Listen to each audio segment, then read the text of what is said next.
Boa noite! Perdoe-me o atraso, problemas de conexão. Sejam todos bem-vindos.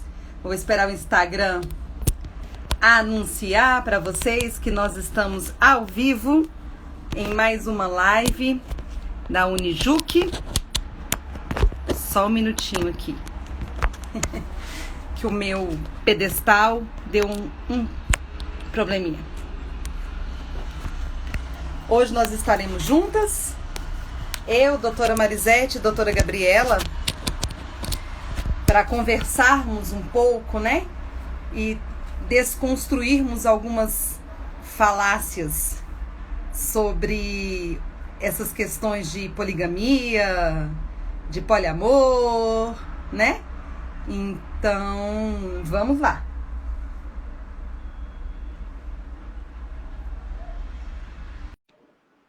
Boa noite a todos que estão conosco.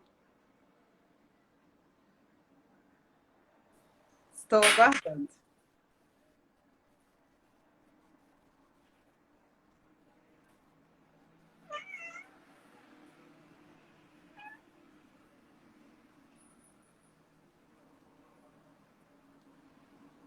Vocês entrarem aqui. Boa noite, doutoras. Boa noite, que alegria. Boa noite. Como vão vocês? Tudo bem? Muito bom. Graças a Deus. Essa é uma noite Coisa muito boa. especial. Estamos bem acompanhadas. Eu acompanhada da doutora Gabriela, linda, maravilhosa, fabulosa. E da Aline, que já nasceu pronta, já nasceu assim, perfeita. Boa noite, meninas. São horas E a gente que vai- ama. Vamos considerar que nós estamos de pandemia, a gente não tem como ficar glamurosa nem muito maravilhosa, mas as pessoas que estão nos assistindo vão nos entender. Amamos todas. A Sim. proposta de hoje é uma proposta um pouco diferente, né? A gente vai falar de dois assuntos assim, um tanto quanto longe da nossa realidade, né? Mas vamos tentar destrinchar essa noite de hoje. Eu já vou direto ao ponto, à medida que as pessoas forem entrando, elas vão se inteirando do que está acontecendo. Doutora Gabriela, eu gostaria que a senhora começasse, e eu vou dispensar o doutora, porque como eu te amo muito, Justamente. Por favor, por favor. tá bom. A Doce Gabriela vai falar um pouco para a gente sobre a família, né? Do ponto de vista legal, do ponto de vista religioso. E aí, esse momento agora é seu, a fala é sua, a gente vai sentar e assistir você de camarote. Vai lá, menina. Ah. Então, boa noite, né? Estamos entre amigas e creio que os que vão participar e nos ouvir também são amigos, né? É um tema bem delicado que nós vamos abordar nessa noite, mas necessário, porque é um tema que está sendo falado muito aí na sociedade, né? Para polemizar. Eu não sei, eu gostaria de saber se vocês estão me ouvindo bem, se a internet está bem, só para eu continuar. Tô brigando aqui com o meu fone, mas tá tudo bem, eu tô te ouvindo, pode continuar. Está ouvindo bem? Isso que eu quero saber. Se não está Sim, falhando a internet. Não. Não, tá tranquila. Tá. Então, vou tirar o óculos, não preciso ler nada. Então, antes de iniciar, então, né, fazer uma introdução, o tema de hoje são dois temas bem polêmicos, né? O poliamor e Doutora Gabriela, só se bigamia, apresenta poligamia. para nós. Ah, sim, Trabalha, sim, nome, é nós somos verdade. conhecidas, né? Eu sou a Gabriela, não estou atualmente atuante na advocacia, mas sou advogada, né? Atualmente eu estou mais na docência superior, sou professora de Direito Constitucional na PUC, na Universo, né? Orientadora também de TCCs, já há bastante tempo, já tem quase 20 anos que eu estou exclusivamente, quase que exclusivamente na docência, né? Profissionalmente, porque nós temos as nossas atribuições de mãe, né, e de donas de casa, e se sabem todas as tarefas que nós temos. Mas profissionalmente, então, eu estou me dedicando à docência, né? O meu mestrado foi em filosofia política, porque aqui em Goiás nós não temos ainda mestrado nem doutorado em direito constitucional, mas foi bom porque agregou bastante conhecimento. Sofri muito, né, para começar a pensar melhor no mestrado, mas consegui superar. E estou como membro na Unijuc, né? É lá que nós nos conhecemos. A Marisete eu já conheço há mais tempo, porque foi minha aluna, mas os demais amigos que nós conhecemos na Unijuc, a União dos Juristas, né? Bom, então, esse tema, nós como juristas católicos, nós não podemos deixar passar, né? Principalmente porque as discussões elas estão começando a ficar mais acaloradas, né? Tem um processo no STF em andamento, né? Com a pauta do poliamor. Então, nós, como juristas católicos, nós não podemos ficar omissos a isso. Nós temos que nos posicionar, né? Para defender os nossos valores cristãos, e não só cristãos, os valores que estão amparados na Constituição Federal, né? Como o tema poliamor e poligamia aí na sociedade, lá fora, eles se referem também a uniões do mesmo sexo, eu gostaria só de fazer uma observação introdutória antes de nós entrarmos, que é o seguinte: quando as pessoas que mantêm uma união homoafetiva, elas lutam pelos seus direitos, elas estão exercendo o direito de conquistar, né, fazer conquistas que agreguem valor àquela realidade que elas vivem. E essas pessoas, elas não são denominadas de heterofóbicas. Não existe essa expressão, né? E quando as pessoas que valorizam a família tradicional, a família natural, quando nós defendemos os valores da família formada pelo homem e pela mulher, constituída pelo homem e pela mulher, né? Nós também estamos defendendo os valores que nos são caros. Nós não podemos ser chamados de homofóbicos porque nós estamos defendendo os nossos valores. Então, isso tem que ficar muito claro, porque se de um lado a manifestação por busca e conquistas para aquela realidade é uma manifestação apenas, uma expressão de como eles pensam e buscam pelos direitos, então do outro lado tem que ser também reconhecido dessa forma, né? E nem sempre é assim, infelizmente. Muitas vezes as pessoas que defendem a família natural, a família tradicional, isso não quer dizer que nós estamos contra ninguém. Ao contrário, nós estamos apenas defendendo o que é a realidade nossa, né? E buscando também a manutenção dos direitos que nós já temos e nós conquistamos, né? Então, isso tem que ficar muito claro. Então, por que eu estou falando isso? Porque muitas pessoas que vão nos ouvir não conhecem do direito, não conhecem a legislação brasileira, não conhecem a Constituição Federal, né? E é preciso ter conhecimento até mesmo para que se faça uma defesa, se preciso for, né? Para garantir que a existência a manutenção, conservar esses valores que nós pretendemos, né, manter, que é da família tradicional. Então, quando a gente se refere em legislação no Brasil, nós temos uma legislação superior, que é a Lei Magna, a Lei Suprema, que é a Constituição Federal. E não A partir dessa Constituição... Hã? Não é Lei Magna, como diz o senador. Ele fala, né? Ele fala, né? A Carta Magna, não sei. Não pode Magna, né? Tá bom. Bom, essa é a opinião dele, né? Então a nossa pode ser diferente. Bom, então, na Constituição Federal, que é a nossa lei superior, que vigora no Brasil, e que dita, né, todo o nosso ordenamento infraconstitucional, todo tipo de norma, não só lei, mas atos normativos também, né, ela tem que ser respeitada. Então, a partir da Constituição Federal, nós temos os princípios, os direitos, as obrigações previstas, e lei inferior não pode contrariar. Então, vamos tomar por base o que a Constituição Federal fala sobre a família.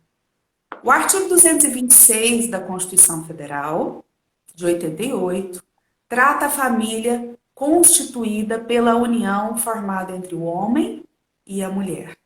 Essa é a primeira forma em que a Constituição trata a família. A segunda forma, ela trata a família como um dos genitores com pelo menos um dos seus descendentes. Por quê? Porque o casal pode acontecer, né, de alguém ficar viúvo, né, ou mesmo hoje nós temos o divórcio, né, a partir da Constituição de 88, quando ela surgiu, já estava estabelecido o divórcio. Então, quando um, né, dos cônjuges sozinho com um filho, né, descendente, também é considerado para a Constituição como família. Né? Por que isso? Por que a Constituição Federal, em 1988, ela fez essa previsão da família formada pela união entre o homem e a mulher? Porque é o natural. É a família formada de forma natural. Como nós conhecemos lá no Gênesis, na Bíblia, né? E Deus criou o homem e a mulher, né? E dessa criação é que se constituiu a primeira família. Então, da mesma forma, a Constituição Federal ampara o que é o natural. Isso não quer dizer que ela está discriminando as pessoas que entendem diferente. Pelo contrário, não existe uma discriminação. Existe um amparo da família tradicional. Porque a partir da família tradicional é que nós teremos descendentes naturalmente, né, para a continuidade de uma sociedade. Só nessa forma natural é que nós vamos conseguir, né, manter as gerações posteriores. Né? Bom, só que atualmente nós temos uma realidade em que há uma decisão do STF. Então, o que significa a Constituição garantir a família como a união entre o homem e a mulher? Significa, se a Constituição Federal estabeleceu dessa forma, nós não podemos ter leis e nem atos normativos infraconstitucionais contrariando a Constituição. Né? Então, esse direito, ou o certo, o correto, seria só se tivesse uma nova Constituição, seria o mais correto. Né? Como não se trata de direito individual, né, não é direito individual, a família não é individual, né, individualizada, então, não sendo assim cláusula pétrea, até que se entenderia uma emenda, mas não vai se mexer nisso, porque o texto ampara, né, o que a sociedade quer conservar e dar continuidade. Bom, então, isso significa que lei infraconstitucional, legislações infraconstitucionais, não podem contrariar a Constituição. Né? Só que o STF, ele recebeu duas ações, uma delas um ADPF, questionando as pessoas, né, que vivem em união homoafetiva, que existem, né, são situações de fato, que precisavam de certas garantias e soluções jurídicas, né, direito sucessório, pensão alimentícia no caso do companheiro falecer, etc. Né? Então, foi promovida uma ação em que o STF decidiu que não legalizou, não existe isso, né? Por lei no Brasil não existe esse amparo. O que o STF fez? Ele foi provocado, porque o Poder Judiciário ele tem um princípio da inércia, ele atua se for provocado, né? Então, ele foi provocado por pessoas que estavam nessa situação e queriam soluções jurídicas, né, para aquela realidade que eles viviam. O STF não pode se omitir, o Judiciário não pode se omitir quando é provocado, e ele decidiu o seguinte: ele não autorizou casamento, ele falou o seguinte: enquanto não houver no Brasil uma legislação específica amparando essa realidade, nós vamos utilizar a legislação da união estável, que já existia entre homens e mulheres, e aplicar os direitos, as garantias, as obrigações previstas nessa legislação para a realidade da união homoafetiva. Então, foi isso, né? Sendo que as decisões do STF elas têm um efeito vinculantes nas ações do controle de condicionalidade concentrado. A DPF, que é a arguição de descumprimento de preceito fundamental, que é uma ação específica, né, para tratar essas questões, ela também tem os efeitos vinculantes. Isso obriga a todo o Poder Judiciário no Brasil inteiro, né, é como se fosse lei, né, um legislador indireto, o STF, uma lei. Então, ele está legislando indiretamente, né. Essa foi a decisão. Né? Da mesma forma com que o servidor público, não amparado pelo direito de greve, pediu, o STF decidiu da mesma coisa. Enquanto não tiver lei, nem sabemos se vai ter a lei, mas a situação ela está amparada, né? Então, não temos lei. Depois, o CNJ, ele editou uma resolução admitindo, como se fosse um pacto, né? Um contrato um pacto nupcial, um contrato entre as pessoas de união homoafetiva, a registrarem isso em cartório. Então, nós não temos lei, né? E isso tem que ficar bem claro para quem está ouvindo. Então, a Constituição Federal garante a família entre o homem e a mulher, ou um dos genitores com seus descendentes, um descendente no mínimo, né? Não temos lei infraconstitucional contrariando isso e não pode ter, porque se essa lei for editada, ela será inconstitucional, porque a Constituição prevê dessa forma. E nós temos uma sentença do STF que ampara essa situação, não deixa as pessoas que estão numa realidade de homoafetividade desamparados, eles estão amparados, né, juridicamente pela lei da união estável, podendo fazer algum tipo de registro em cartório pela resolução do CNJ. Né? Então, é isso que eu queria introduzir para vocês poderem dar continuidade. E é interessante, doutora Gabriela, nós fazemos 3 observações, né, nas falas da doutora. Uma primeira é que quando você não tem uma lei, né, que trata de um assunto, é uma denúncia de que a sociedade não está pronta para viver aquilo, né? Quando a gente lembra ali de como que uma lei ela começa, né? Como uma lei acontece. Primeiro você tem essa necessidade social, essa observação, você faz a lei e observa a aplicabilidade da lei. Então, a primeira coisa, se não existe uma lei, é porque a sociedade não está madura para isso. Segunda coisa, é legítimo que se tenha uma proteção patrimonial, né, patrimonial, sucessória, para as pessoas que estão constituindo uma vida em comum que gera consequências. Consequências nesse sentido. Então, é legítimo, né, que se exista essa proteção, que eles não fiquem desamparados.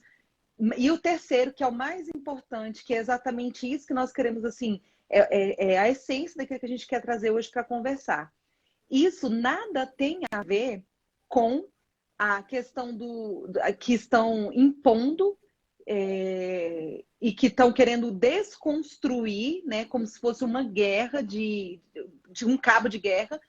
Então, essas uniões homoafetivas não tem nada a ver com a desconstrução que estão causando, criando, né, para as famílias e para as relações, que a doutora Marisete vai conversar conosco sobre isso, que nos traz a realidade do poliamor, que é muito mais, desconstrói muito mais as relações do que uma realidade de poligamia, por exemplo. Então, a gente precisa entender isso. Porque geralmente quando se levanta essa bandeira para discutir, as pessoas elas fazem o que? Mas é amor, é forma de amor, que todo mundo... mas não tem a ver. Entenda, não tem a ver com as uniões homoafetivas. Usa-se uma bandeira, uma necessidade social, porque existe uma necessidade social de uma proteção patrimonial e de uma proteção sucessória. Entretanto, usa-se isso como uma cortina de fumaça para outros interesses por trás disso, que é uma desconstrução. Exatamente. É que a gente desconstrói o ser humano, nós desconstruímos. Quando você começa a desconstruir as relações, você começa a desconstruir o ser humano. Você não desconstrói Sim. o indivíduo em si somente, mas você desconstrói as relações, você desconstrói aquilo que que faz com que a pessoa seja, que traz para a pessoa uma segurança de atuação no mundo, né? Doutora Marisete? Vamos lá. A fala foi muito interessante, trouxe alguns elementos bem interessantes para a gente discutir. E, bom, vamos lá. Primeiro ponto. Todas essas coisas que se fazem, todas essas mudanças na sociedade, acabam trazendo grande risco à família. Porque Sim. nós temos um sistema de sociedade construído em cima de uma família, estruturada nessa família, e essa família é a base dessa sociedade e a fez funcionar e funcionar bem até agora. Então, nós temos vários ataques à família, e isso não é uma coisa recente. Então, vamos lá.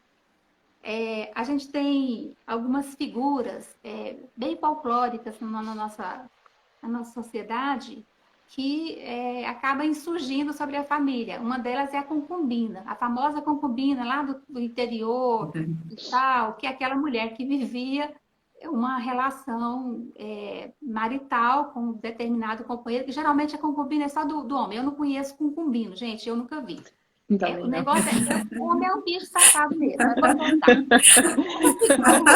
Nem aqueles exemplos assim nos livros jurídicos a gente não tem, né? A concubina, ela aparece já desde que existe o homem, tem a concubina. Antes era a escrava, que fazia parte da família daquele homem, naquela sociedade que tinha uma poligamia bem instituída, havia a figura e não era concubina. Era a favorita, enfim. Havia uma permissão naquela sociedade que precisava crescer e o número de pessoas era muito importante, as famílias elas se faziam importantes. Isso, eu estou falando do homem da Bíblia, porque no Brasil nós não temos isso, graças a Deus. Essa relação dessa família ampliada, isso tinha lá bem tão distante. Eu não vou nem voltar, porque a gente vai voltar lá no tempo da Bíblia, enfim.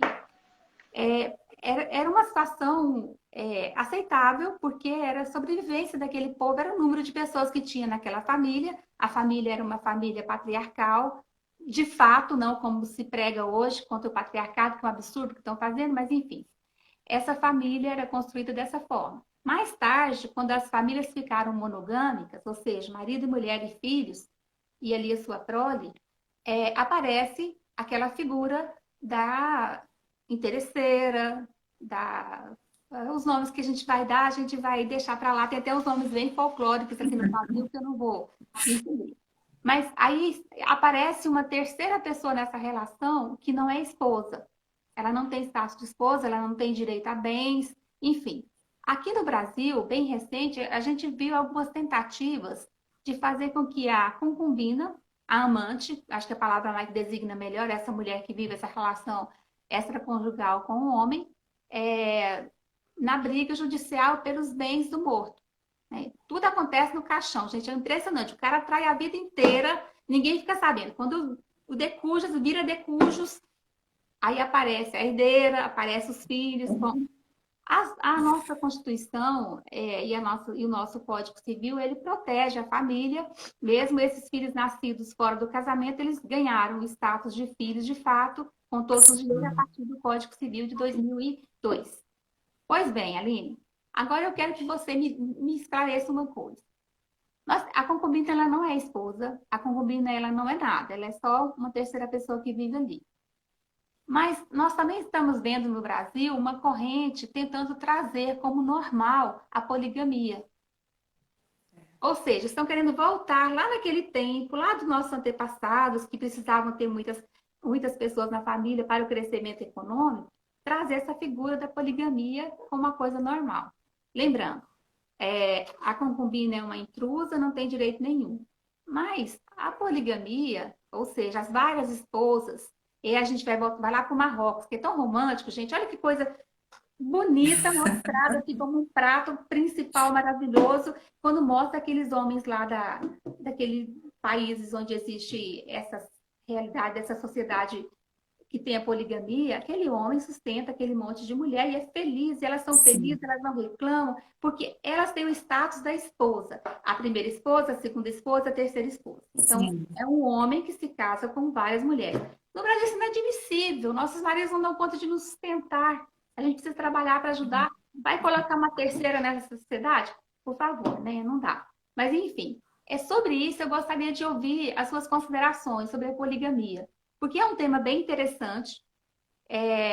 Recentemente, há um tempinho atrás, houve uma discussão muito grande a respeito daquele jogador de futebol que foi da seleção brasileira, o Ronaldinho Gaúcho, porque ele tinha uma noiva e uma namorada. E elas moravam juntas. Era uma situação assim, e chegaram a falar de poligamia. Bom, ele não era casado com as duas, então não era marido de ninguém, não era isso. Isso que ele fez, eu vou discutir lá na frente. Mas eu queria que você trouxesse para a nossa realidade esse assunto e de que forma ele impacta a família. Então, vamos lá. Como muito bem colocado, né, pela doutora Marisete. Deixa eu só me apresentar, que eu falei já igual, né, uma matraca. Por favor. Meu nome é Aline, eu sou advogada, atuo na área de família, sucessões e cível, e sou membro da Unijuc, e estou aqui para a gente poder conversar, né, sobre isso. O que acontece? Esse tema é muito delicado. Não delicado por causa das suas faltas de limite legais ou de limites dos julgamentos que nós temos nos tribunais. Mas ele é delicado por causa da desconstrução e da desconstituição que nós estamos vivendo hoje. Nós temos uma confusão muito grande na sociedade sobre papéis, sobre deveres, sobre relações, e essa confusão está tomando conta também dos tribunais. Por exemplo, como que você quer, esse exemplo que você trouxe para nós, como você quer falar, né, sobre a questão de poligamia, nessa situação do Ronaldinho, que você vai elucidar melhor, né, daqui a pouco, mas como é que você quer falar sobre poligamia numa relação que você não tem casamento, com nenhuma das partes? Então, para a gente começar, né, a trazer alguns limites. A poligamia, ela se difere do amor, do poliamor, porque uma das partes é casada, né? Aqui, eu falando hoje, no Brasil. E a outra parte vive como amante fosse, né? E naquele relacionamento, você tem um único sexo se relacionando com, no mínimo, mais outras duas pessoas do sexo oposto. Um homem ou duas mulheres, ou a gente nunca, né? Não sei de nenhum caso. Se alguém souber, quiser trazer para nós, manda uma mensagem aí inbox, vai ser até interessante, né? Para nós descobrirmos. No Nordeste tem uma mulher né, casada, né, com um homem e outros, né? Né? E outros homens. Olha aí. Então, o que acontece? Primeiro erro conceitual. Então, a gente consegue perceber de maneira muito clara que os próprios tribunais, os próprios julgadores, eles estão suscitando erros conceituais, tentando trazer práticas comuns, tentando trazer essas práticas como se comuns fossem. O que acontece? A partir do momento que eu começo a ter uma segurança jurídica para um ato ilegal, é claro que eu vou cometer. Por exemplo, é indiscutível, independente da visão que você tenha sobre práticas de crime, se você acredita ou não na reabilitação, se você, enfim, independente de qualquer coisa, é unânime, todos nós sabemos que, por exemplo, você tem um aumento considerável, né, de crimes quando você tem uma segurança da impunidade. Então, assim, quando a lei, a aplicação da lei, a interpretação dela, ela te traz uma segurança de atitude, você começa a cometer essas atitudes e como se ela fosse normal, como se ela fosse comum, não, né? Como se ela fosse aceitável, como se ela fosse normal. Aí vem esses problemas. E aí vem uma outra questão, por exemplo, a nossa sociedade, fica muito claro, ela não aceita essa questão da poligamia. É muito claro isso. É muito claro. Mas, por exemplo, quem atua no direito previdenciário vê que a maior parte das brigas dentro do direito previdenciário, em questão de discussão de pensão, é entre a esposa e a concubina. E você vê reiterados casos em que os juízes mandam dividir ali a pensão. Então, você já tem um acolhimento, né? Você já tem um acolhimento. Aquele pensamento de que aquela consciência moral que nós naturalmente temos de que aquilo não é correto, ela vai sendo maquiada por um respaldo e um abraço que a gente tem dos nossos julgadores, dos nossos tribunais. E isso é terrível. Terrível. Por quê? Porque essa desconstrução, né? Porque não é uma construção de um novo, não é uma construção de uma aceitação de diversidade, não é uma construção de uma linha de segurança. Não, não é. Que fique muito claro, principalmente para nós, não é uma construção. Ao contrário, é uma desconstrução. Nós estamos vivendo em um mundo que está sendo desconstruído para o nada. Ele está sendo desconstruído para uma onda que não há limites. Se não existe limite, não existe segurança. E não existe segurança em nenhum tipo de relação.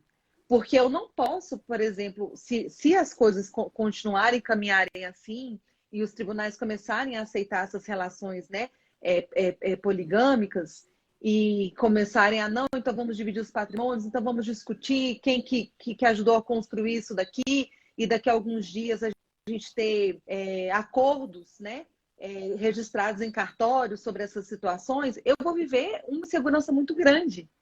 Eu não vou ter segurança de absolutamente nada na minha vida, além de não ter uma segurança afetiva, né? E pelo horário, né, e pelo público que a gente tem, vou falar, e também não ter uma segurança sexual, eu também não vou ter uma segurança patrimonial nem sucessória. E quando o ser humano ele não tem a menor segurança, né, daquilo que ele vive, daquilo que ele faz, o que ele evoca? As suas paixões mais baixas. Os seus instintos mais baixos.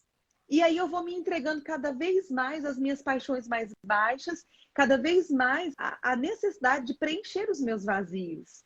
Porque não é assim que você constrói uma relação, não é assim que você sustenta uma sociedade. Muito bem colocada a fala da doutora Marisete, quando ela falou assim, foi assim que a sociedade se constituiu. Me causa uma dor mesmo, assim, uma dor no meu peito, quando eu vejo ativistas que falam assim, não, mas nós estamos lutando para acabar com a família tradicional brasileira.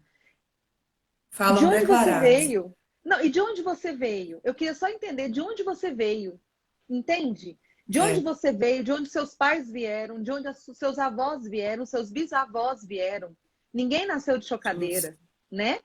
E então, assim, eu estou lutando, entre aspas, eu estou usando o eu como uma pessoa, contra aquilo que me trouxe até aqui e que sustentou o mundo.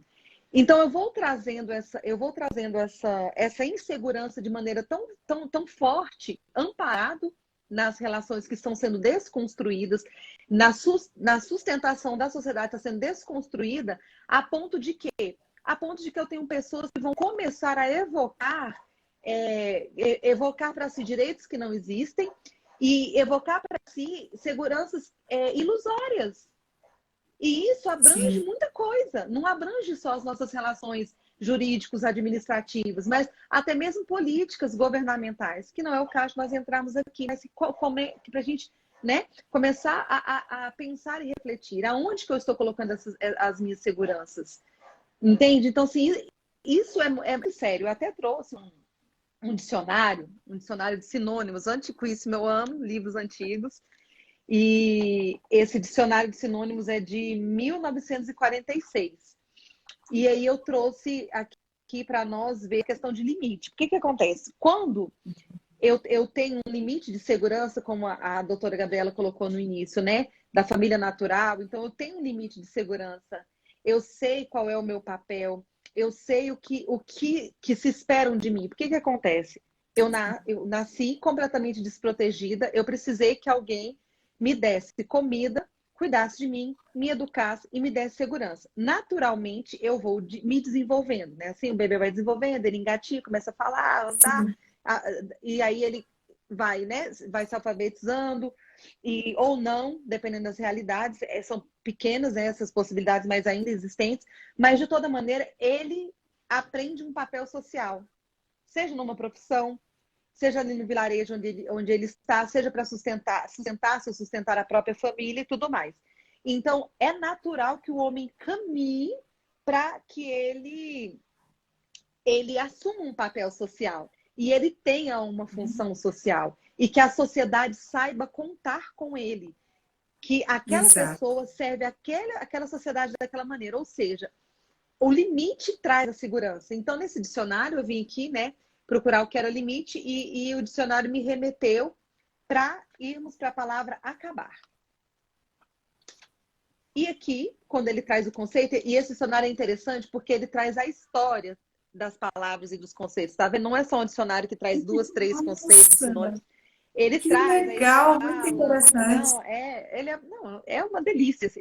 Tem sido o queridinho aqui de casa ultimamente. Até a minha filha, que nem tem 4 anos, fala assim: mamãe, deixa eu ler. Ela ainda não está alfabetizada, mas ela pega, fica folheando. Acho interessantíssimo. E aí ele pega e fala, né, sobre a questão do acabar, que é terminar, que é concluir, ir ao fim. Eu quero que vocês guardem isso na cabeça de vocês. Ir ao fim. E aí ele vai trazendo os conceitos sobre acabar, e aí ele começa a falar sobre limite. Limite provém do latim limes, itis.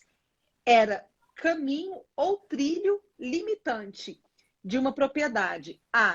Do tema limitar, delimitar, limítrofe. Então ele vai falar que é a questão das terras, né? Que surgiu ali a palavra limite para poder delimitar mesmo ali as propriedades, as terras. Quero que vocês também guardem isso. Em vez de limite, aí ele conta que também se escreve. Deixa eu ver aqui. Tá, aí ele conclui dizendo assim, ó. Concluir que isso é o que? É concluir, é ultimar, rematar. Por que eu trouxe, né? Quero terminar aqui minha fala para a doutora Marisete colocar dela, trouxe esses conceitos. Mas o que isso tem a ver com a questão da poligamia? E depois a questão do poliamor? Porque uma pessoa que não tem um limite de atuação, como aqui está dizendo, né? Acabar, ir ao fim, né?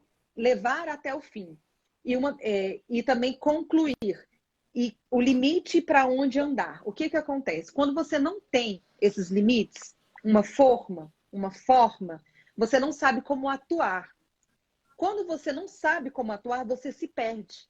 Você se perde de si, você se perde da sua própria história e você não constrói uma história.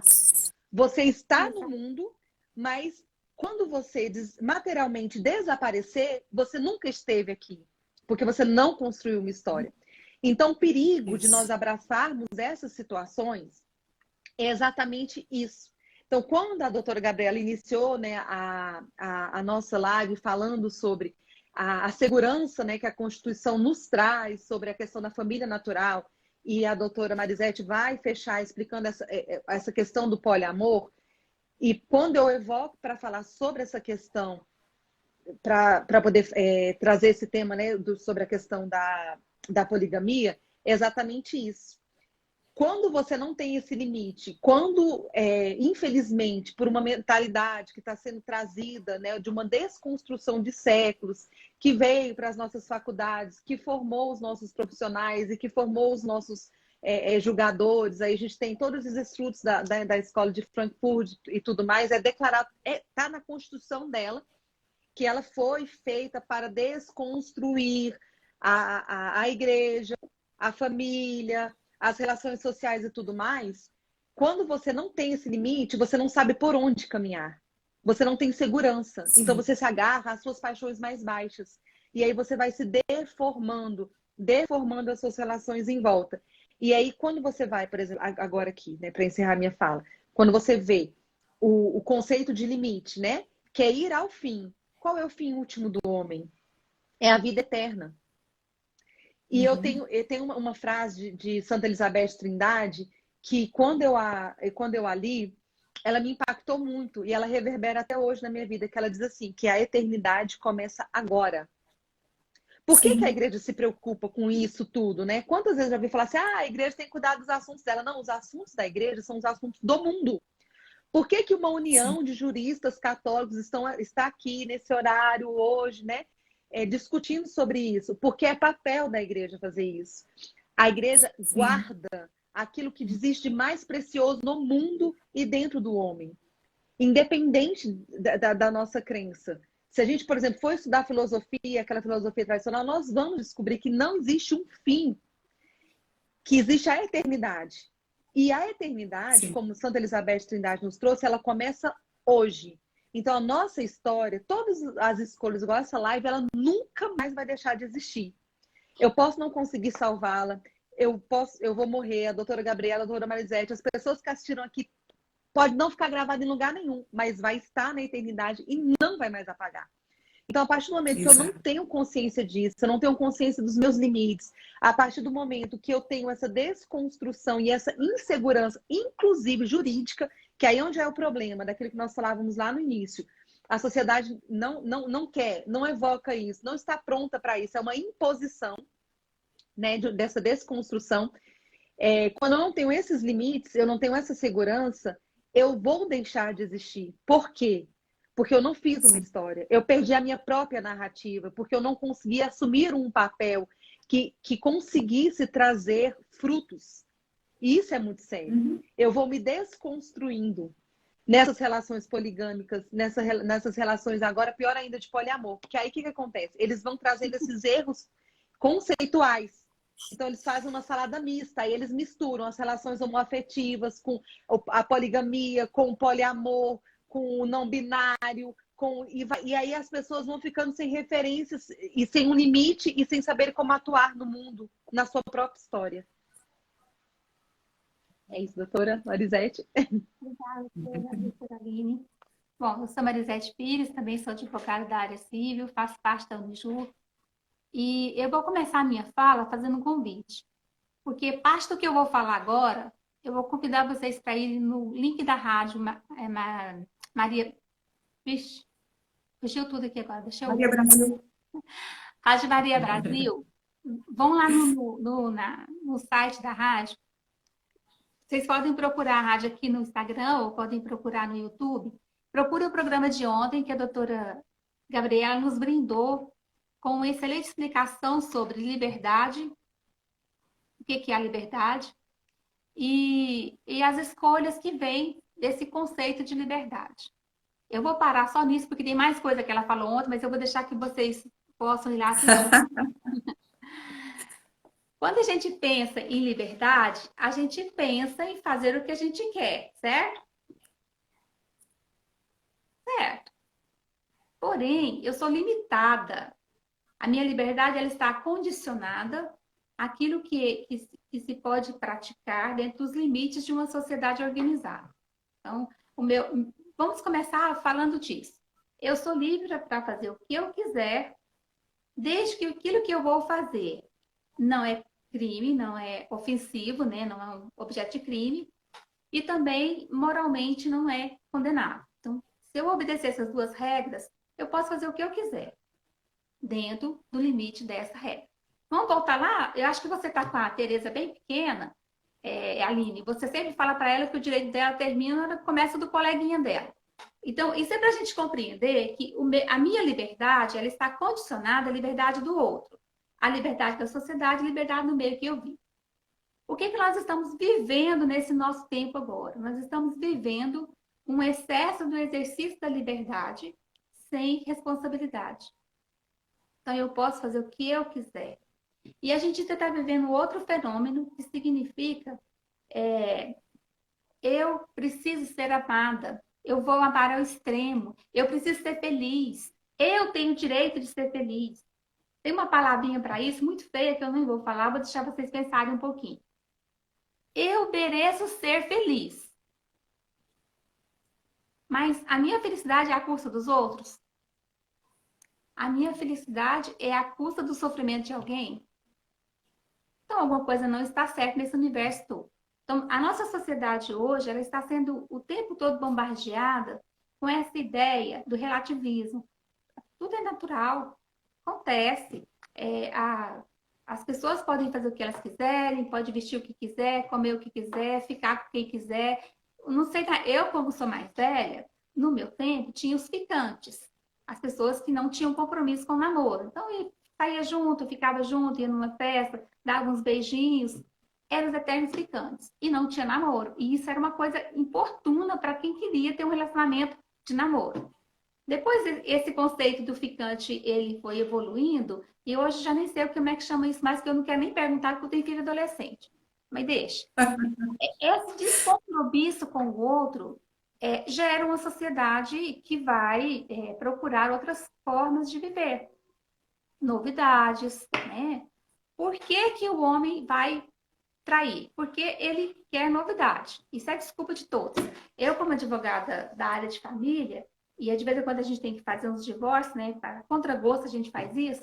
Então a gente lida com essas situações, né? De ouvir a esposa contar como ela era uma esposa dedicada, amorosa, e foi surpreendida de repente com o marido que apaixonou-se, que o termo é esse, né? Ele apaixonou-se por alguém e foi embora. Então o relacionamento é muito fluido, ele acaba muito rápido. Bom, eu estou fazendo essa introdução para vocês entenderem o que eu estou tratando agora. Olá, vamos voltando. A gente tem o casamento monogâmico, marido e mulher, que a Gabriela trouxe de maneira muito clara para a gente, que tem abrigo na Constituição, abrigo legal e tudo certinho. Ok. Esse casamento monogâmico é um casamento que dá essa base para a sociedade, onde se tem os filhos, se constrói o patrimônio. E é bom que os homens aprendam que quando você divorcia, você fica mais pobre. Então, procure ficar casado com a mesma esposa. Reinvente com ela mesma. Então, essa é a base da nossa sociedade. A gente constrói a sociedade dessa forma. Concomitante com essa relação monogâmica, existe um termo muito ruim, até muito recente, era até motivo de indenização para as esposas quando o marido arrumava uma amante e causava constrangimento, sofrimento, humilhação, aí entrava com a ação de reparação de danos. Eu achava isso ótimo. Agora a gente já não está conseguindo mais que os juízes decidam dessa forma. Mas ainda existe essa situação incômoda, que é a terceira pessoa que entra. Isso não tem amparo em lugar nenhum, porém, o fruto que isso produz tem amparo legal. E é bom lembrar que o fruto é filho, não são bens. Os bens continuam da esposa. Os bens não são da amante. Ainda tivemos algumas decisões que depois foram reformadas. Então, o filho tem todo o direito. Se nascer o filho daquele caso extraconjugal, o filho é acolhido e pronto, mas os bens não. E a gente tem uma outra figura ainda de relacionamento chamada bigamia, que é o famoso casamento com duas esposas. Aquele senhorzinho que tinha uma esposa na capital, mas ele tinha uma fazenda lá no interior, aí ele arrumava uma esposa para ficar com ele lá na roça. Na cidade ela era conhecida como esposa, e aí ele arrumava uma desculpa para não casar com ela e ficava vivendo. E aí, de repente, até casava, porque tinha um casamento civil, ele fazia o casamento religioso com ela e estava com as duas esposas. Bigamia é crime. Então, você não pode casar com duas pessoas, porque o contrato de casamento é com uma pessoa só. Essa figura quase não existe, a gente já sabe assim, que ela deixou cair em desuso, porque modernizou-se os termos. E a gente tem as uniões estáveis, que a Gabriela falou sobre elas, que é a forma que o judiciário encontrou para acomodar essas relações diferentes de pessoas que vivem sem poder casar-se. E aí entra a união Estado monogâmica, uma mulher, como tem as uniões estáveis homoafetivas, e elas são acolhidas por lei, e algumas têm aspecto de casamento, porque tem mesmo, e aí a gente tem essa união civil, que é o registro dessa união estável. Gente, mas para a coisa ficar mais grave ainda, quando você fala na relação do poliamor, ela sai completamente do casamento, ela não se assemelha ao casamento, porque ela não se reveste das características do casamento.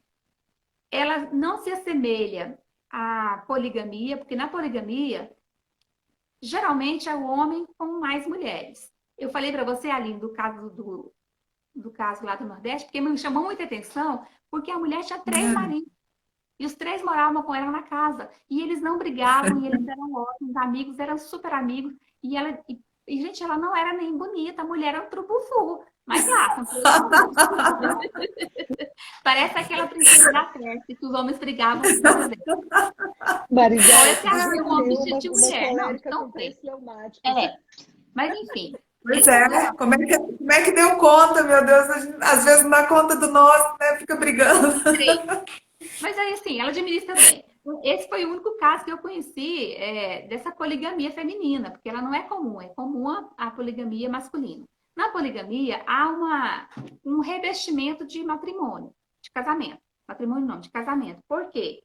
Porque o homem mantém essas mulheres, elas, em regra, nessa situação que no Brasil não é existente, a gente não tem isso no Brasil, pelo menos oficialmente a gente não tem dados sobre isso, mas nos países que adotaram a poligamia, isso é aceitado. Por quê? Porque o homem ele consegue manter aquelas esposas e aí e elas têm uma hierarquia. A primeira esposa tem mais poderes, a segunda esposa tem poder mediano. Deus que me livre viver debaixo do poder de outra mulher. Envenenar elas. Mas, enfim, nesse tipo de sociedade, existia essa possibilidade. Então, eles convivem bem, harmonicamente dentro do possível. Existe essa situação, que não tem acolhimento no Brasil, embora tenha algumas tentativas de que se torne isso oficial e passe a integrar, juntamente com as assemelhações ao casamento, que são as uniões estáveis, que se verifique a possibilidade de que alguém possa ter mais cônjuges do que um. Então, deixaria de ser monogâmico, seria poligâmico. Isso é um absurdo total, a sociedade brasileira não aceita isso, até porque nós somos uma sociedade extremamente religiosa, embora alguns digam que não, a sociedade brasileira é cristã. O Estado pode ser laico, mas a população é religiosa. Bom, Sim. Vamos lá. O tal do poliamor é algo que sai completamente dessa normalidade de relacionamento. Poliamor é uma junção de duas palavras, uma palavra grega e uma palavra latim. Do grego vem o poli, que é muitos. Então, toda vez que você escuta poli, você imagina muito. E a palavra amor, que significa da forma mais romântica possível, aquele sentimento de afeto mais profundo e duradouro. Então, quando você fala que ama alguém, você está dando para ele o seu afeto mais profundo, mais sublime, mais divino. E eles pegaram essas duas palavras para criar essa relação chamada poliamor. Nessa relação, o que acontece? Existem muitos amores. Muitos. Como é que isso funciona? Esse movimento, ele prega relações interpessoais. Então, não é uma, nem duas, nem três. Se na monogamia é um casal, na bigamia é um casal, na poligamia é 2, 3, 4 organizados ali, no poliamor não tem limites. O limite é colocado pelo grupo. Então, é um grupo que se junta com interesses afetivos e sexuais, e aí eles se juntam e formam aquele ajuntamento. Não pode ser chamado de família, porque a finalidade desse grupo não é a formação de filhos, nem a constituição de patrimônio. É uma coisa, totalmente diferente. Esse movimento, ele nasceu, eu vou falar uma coisa feia aqui, mas assim, todas as desgraças da família vêm dos Estados Unidos. Isso aqui também. Então, esse movimento, ele nasceu nos anos 80, no rastro da liberdade sexual conquistada na década de 60, e ele difere muito do amor livre, porque na década de 60 e 70, a gente ouviu muito essa expressão do amor livre. Quem viveu na década de 80, que é meu caso, a gente via isso assim, pregado como a coisa mais normal do mundo, que era o sexo livre. Essa era a identidade daquela geração que trouxe para a década de 80, e depois na década de 90 começou a ter a primeira reação dos jovens de não quererem viver aquilo.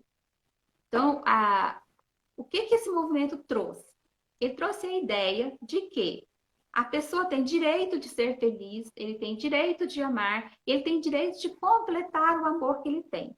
Então, se para completar o amor ele precisa de 1, 2, 3, 4 pessoas, está dentro daquele ambiente do amor. Então, diferente da família, que quer construir algo, que é o que você falou, Aline, começo, início e fim, nessa relação aqui não existe isso.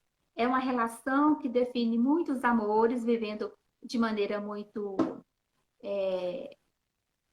hedonista, que é isso mesmo que eles são, e eles promovem essa relação dessa forma. Então, nasceu nos anos 80, foi se espalhando pelo mundo, e em 2005, por incrível que pareça, eles promoveram a primeira conferência internacional em Hamburgo. Eles são tão organizados que eles já fizeram conferência internacional. Significa que não, ele saiu das fronteiras dos Estados Unidos e ele se espalhou pelo mundo no rastro dessa ideologia do amor livre. Então, eu sou livre para amar, eu vou amar sempre. Aí a gente percebe, eu vou fazer uma pequeno parêntese aqui, para a gente parar no seguinte. É muito bonito falar poliamor. A palavra é bonita. É uma palavra assim que te remete a coisas boas, né? A sentimentos bons. E aí volta no amor. O amor foi tão pisado, tão banalizado, tão corrompido, tão subtraído da sua função, que ele passou a designar qualquer coisa. E aí as pessoas começaram a substituir o objeto do amor verdadeiro por coisas. É muito comum vocês verem essa geração agora adotar pet, cachorro, gato e chamar de meu filho. Sim. Eu gosto muito de gato. Você abre esses grupos de rede social, você só vê vídeo. Vem cá, meu filhinho. Hoje com frio, né? Meu filhinho está com frio. O filhinho dele é um cachorro, é um gato, porque eles não querem filhos. A família vai perdendo o seu sentido quando a pessoa tende a não construir junto mais. Então, vamos lá. O que eles pretendem? Eles pretendem um relacionamento perfeito. Para o relacionamento perfeito, se a Maria e o José não for suficiente, vem o João, vem a Joaquina, vem a Constantina, vem quem vier. Então, é aquela expressão assim, ó, vou ser feliz com quem vier, com quem chegar. Eles consideram que esse relacionamento, ele evita o ciúme, porque são muitas pessoas te amando, então você não vai ficar carente. Então, a possibilidade de você viver sem amor é zero, porque você tem muitas pessoas amando você e todas te amando da mesma forma. E essa é uma vantagem que eles citam. E, gente, tem uma sexóloga chamada Carolina Freitas, que ela tem um site, chama Plataforma de Sexo Sem Dúvida. Eu cheguei a entrar lá para dar uma olhada e fiquei horrorizada. A minha moral católica não me permite ver essas coisas, não. Eu sinto muito, isso é pra gente corajosa. Mas ela diz que esse modelo de afetividade é o mais perfeito que existe. Porque ele é feito por pessoas conscientes, que vivem essas relações múltiplas, e todos concordam com o que é feito ali. Não tem problema nenhum. Todo mundo está ali, todo mundo concorda, todo mundo é feliz. E ela diz que essa é a forma mais perfeita de amor. Por quê? Um casal é um casal com mais pessoas. Agora, volta pra gente. Casal não é feito de duas pessoas? Para ela, e ela defende isso, um casal feito de várias pessoas. Ou seja, eles estão tentando revestir essa relação estranha, que não tem objetivo nem legal, nem moral, nem de patrimônio, e dizer que eles são um casal. É a coisificação da pessoa. Tá igual aquele post que o Vitor colocou E o erro no do site da conceito, né? semana, da mulher que casou com um boto.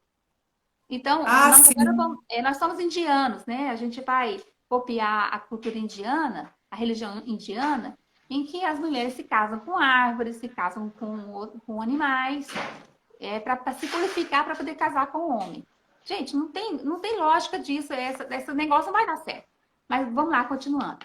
E ela vai além. Ela diz que são relacionamentos muito bons, porque pode evitar problemas para o casal. Olha, gente, quem é casado sabe disso. Tem um dia que você não está muito bem. Tem um dia que você tá chateado, tem dia que o outro te magoou. Aí, nessa situação em que eu tô com um relacionamento, com um problema, eu vou procurar e trazer outra pessoa para morar na minha casa.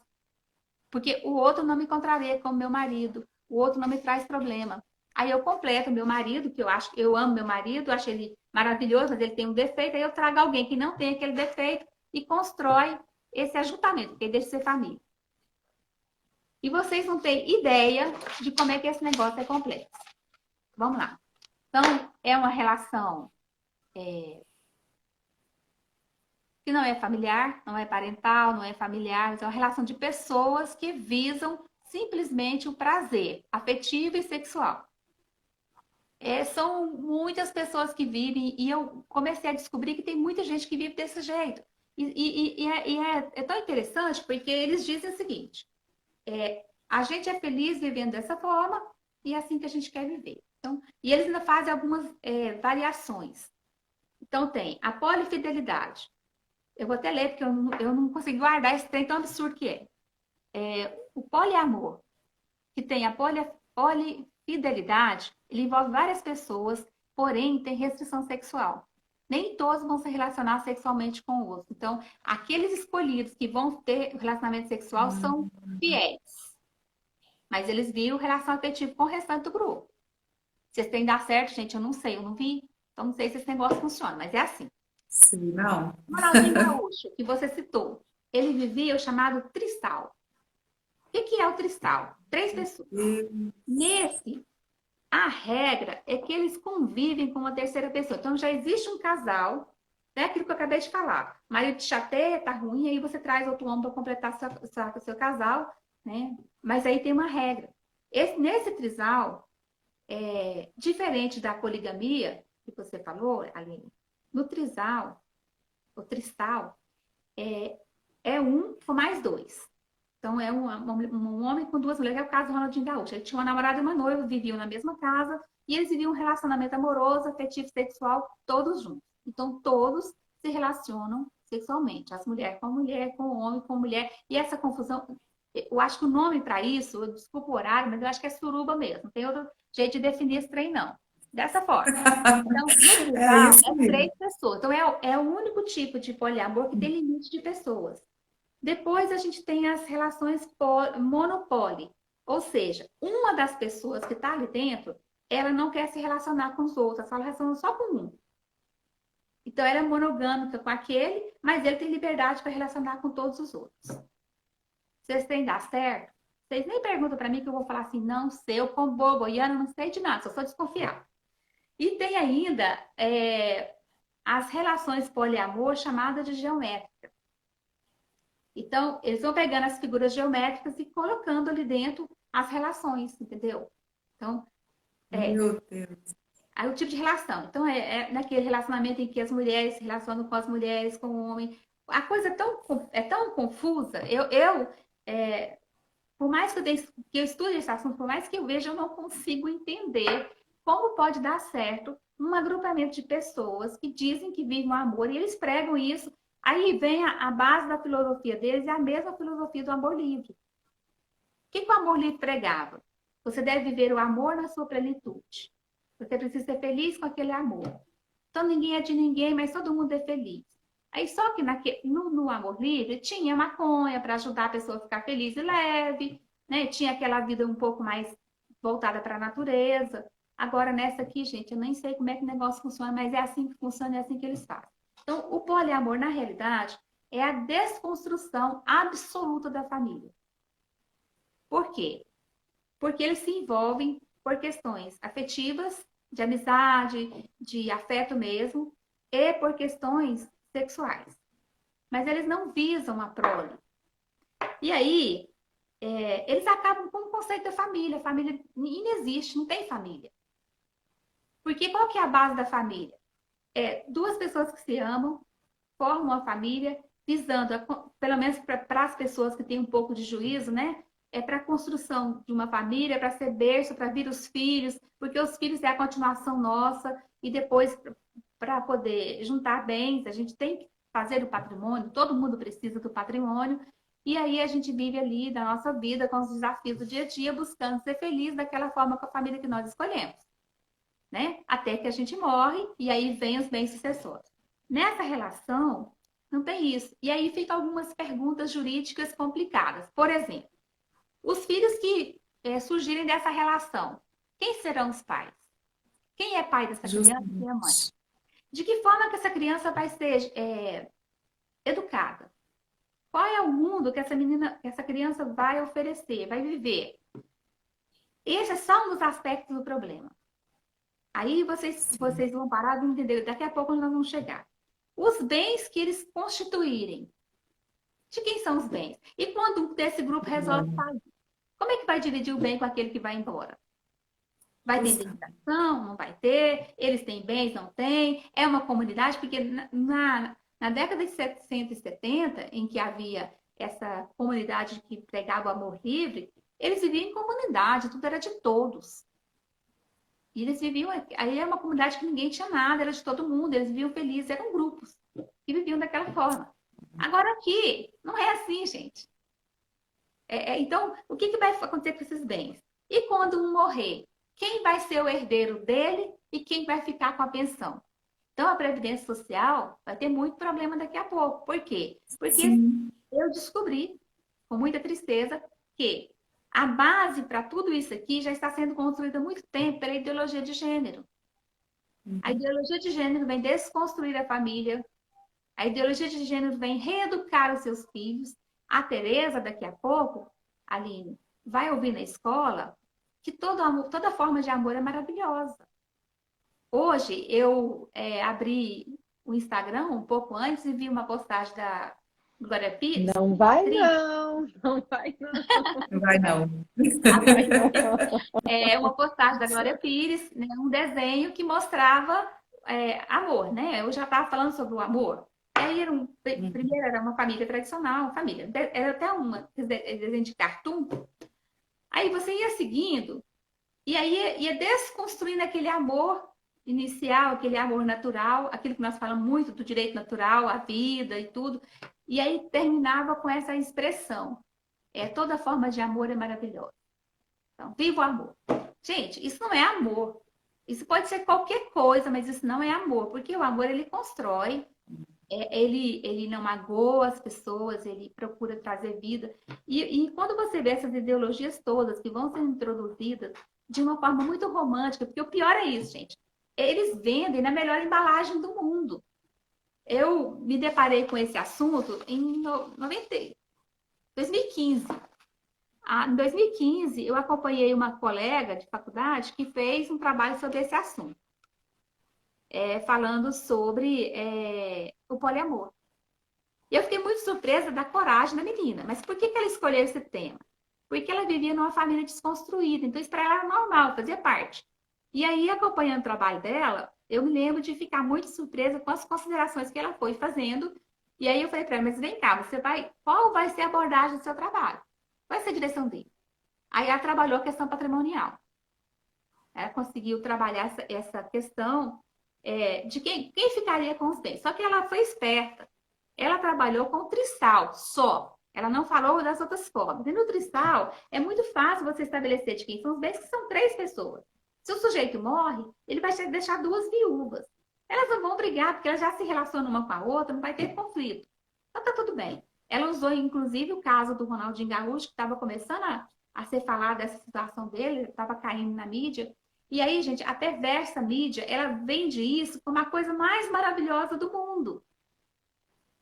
Quando vocês pegam a programação das grandes redes de TV aberta, vocês percebem que algumas são mais ousadas, que é o caso da Rede Globo, que infelizmente ela é a prostituta mesmo, mais voraz que nós temos na comunicação do Brasil, não tem jeito de falar outra forma disso. Por quê? Porque ela consegue vender essas coisas de uma forma muito romântica, muito bonita, aceitável. Então, veste aquela embalagem de grife, mas por dentro é uma porcaria. Mas você compra porque a grife é cara, bonita. Então, se vocês voltarem no tempo e observarem de 2013 para cá, vocês vão ver que isso ficou, essa questão da desconstrução da família, para chegar nisso aqui que eu estou falando para vocês, o poliamor, ela foi sendo feita paulatinamente. Então, o que eles fazem? Eles avançam. Você reage, eles recuam, mas não desistem. Aí eles avançam de novo. Você reage, eles recuam.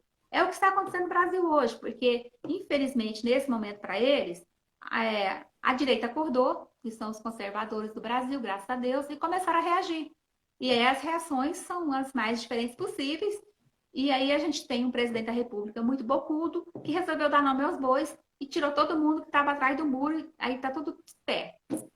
Gente, a gente está vivendo um momento em que nós, como advogados, temos que começar a nos pautar qual vai ser o nosso futuro como advogados. A gente vai pegar esses casos. Aline, eu e você que trabalhamos na área de família também, que atuamos na área civil, a gente, uma hora ou outra, vai se deparar com uma situação dessa. E o que a gente vai fazer? De qual vai ser o nosso agir? Porque nós temos uma ética profissional que é dar assistência ao cliente. A Kênia acabou de entrar aqui, a Kênia é nossa colega da Unijuc, ela é da área previdenciária. Ela vai começar a lidar com isso também. Porque nessa situação, pensa, as pessoas vão viver tudo junto ali. Existe toda essa relação socioafetiva, sexual-afetiva. E aí, quando morrer um deles, os bens vão para a família dele? Ou os bens vão ser divididos com quem? Com esse agrupamento que se tenta se assemelhar a uma família sem ser uma família. Então, o risco que nós estamos correndo agora, quando a gente defende a família tradicional, a Gabriela foi muito feliz na fala dela, porque ela falou que nós, hétero, como foi? Heterofobia. Falei, não existe heterofobia, né?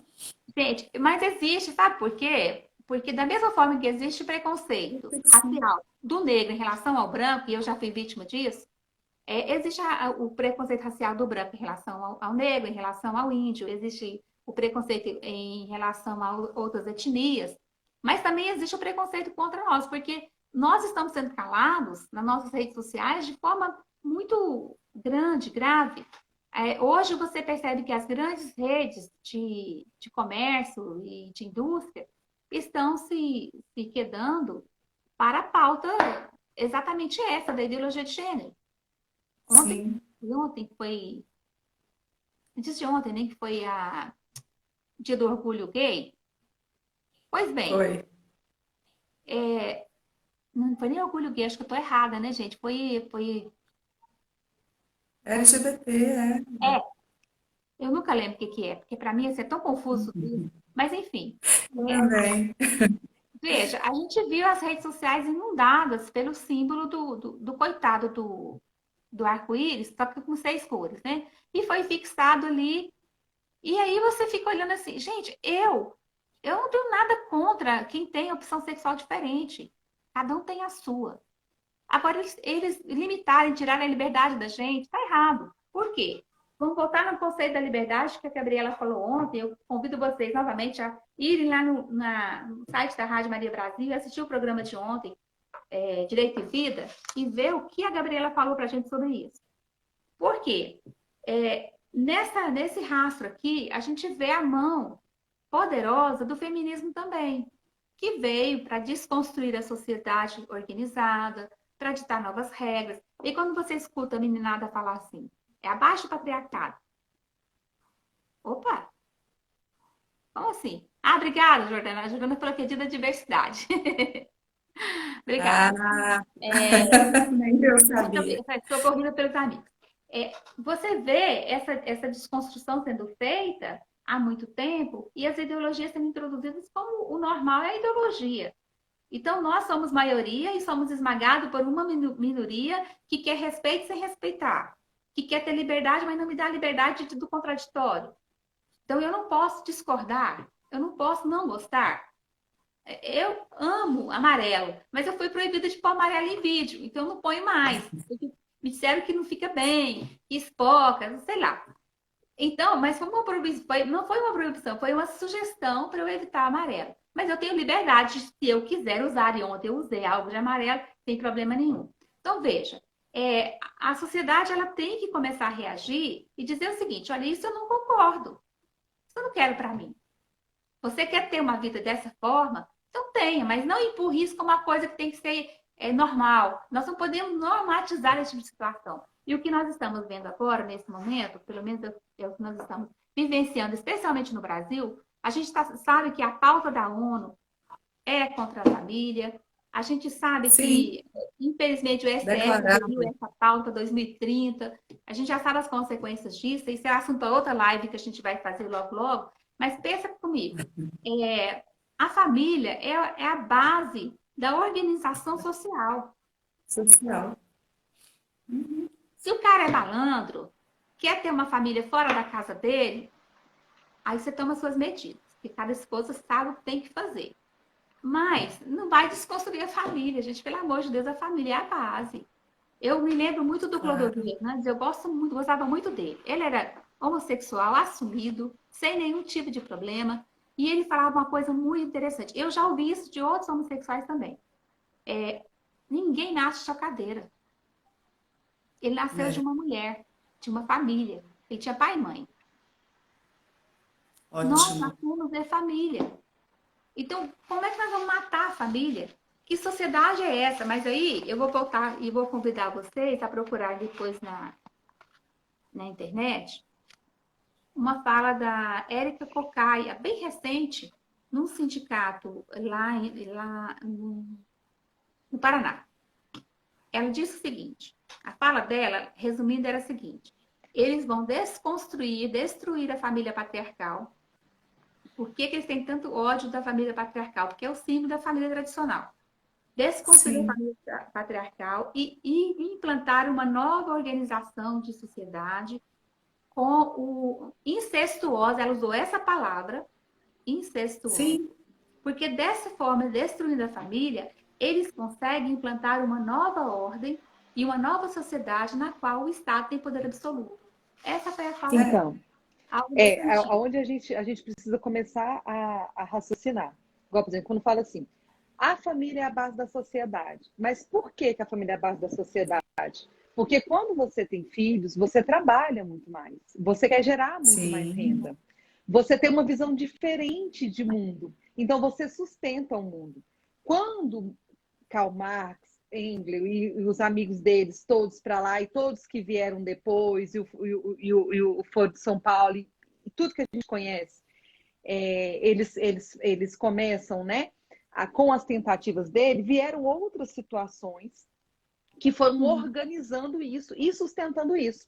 Então, as mesmas pessoas, isso é para a gente começar a pensar, as mesmas pessoas que estão por trás, que sustentam o comunismo hoje vestido de progressismo, o feminismo também, e tudo aquilo que luta contra a família.